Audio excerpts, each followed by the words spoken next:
For more, let's bring in Gordon Chang. He's a senior fellow at the Gatestone Institute. First of all, give us your big takeaways from the summit in Shanghai and why it matters so much. I think it matters because China is trying to create a narrative that it is now dominating the world and that the United States is finished. And that's why you see so much about, for instance, Prime Minister Modi of India going to Tianjin to see Xi Jinping. Now, I think there's a lot less there than meets the eye. This narrative is in many ways inaccurate. The Shanghai Cooperation Organization, the summit in Tianjin, is really an organization that hasn't done anything up to now, despite being in existence for a long period. So really what we have is China trying to create something out of thin air, but they're very good at information warfare. And we're Americans, and we don't think that that's important, but it certainly is. It affects everything. It affects policy. It affects perceptions. Well, Xi from China, Putin from Russia, and Modi from India were seen holding hands and speaking on the sidelines of this summit, the SCO, as you called it. What does that signal to you? More of the same?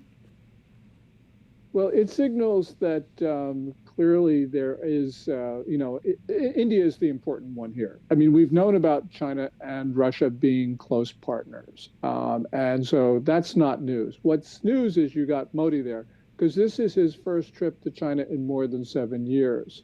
Now, I'm not terribly concerned about China and India getting together.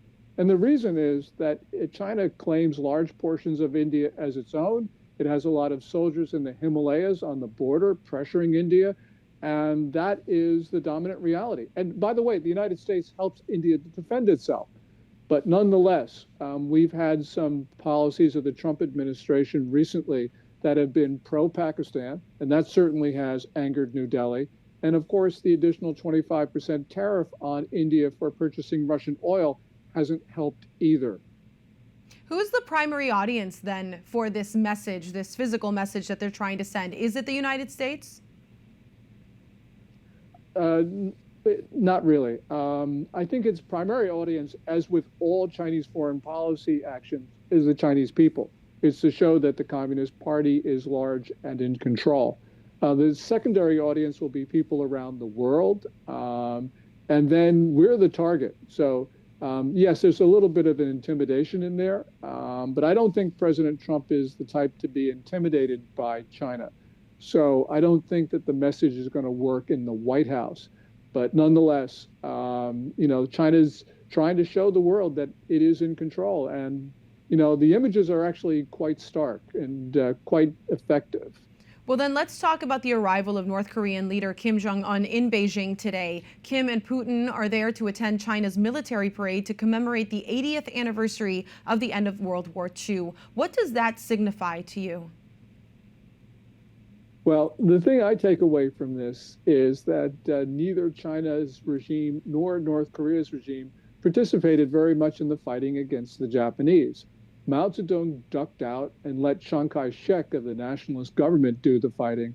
And the Kim Il-sung, the grandfather of the current North Korean leader, portrayed himself as a great guerrilla leader, but he wasn't. I mean, he had maybe one or two minor engagements with Japanese forces. So this is really rewriting history.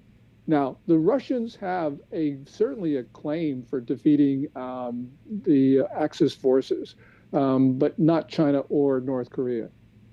Now, will Ukraine, just pivoting over to that, will that likely be a topic of discussion there? North Korea has sent tens of thousands of troops to fight for Russia, but some say that also has soured relations between China and North Korea. Can you explain that dynamic for us?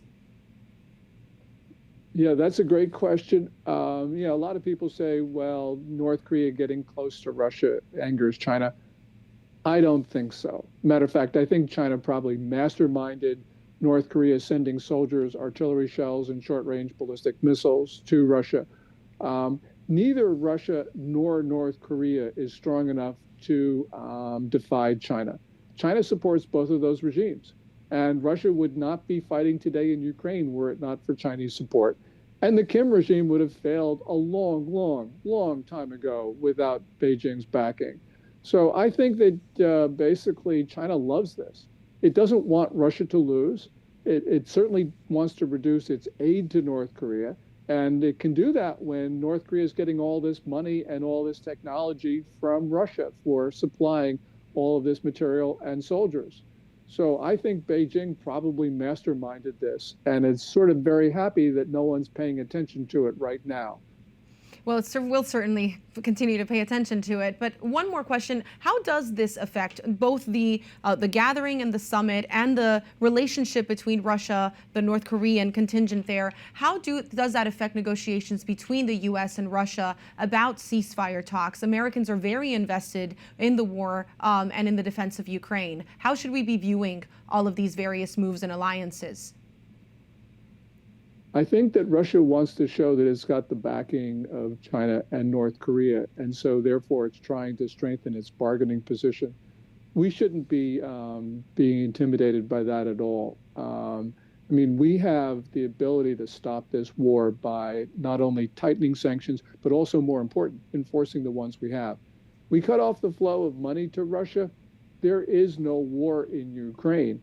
North Korea is not going to be providing anything to the Russians if they're not getting paid one way or another. So really, this is up to the Trump administration to do what needs to be done. Stop the flow of money to Russia. We do that, this war ends fairly quickly. Well, we'll be watching that carefully. Thank you so much, Gordon Chang. Thank you.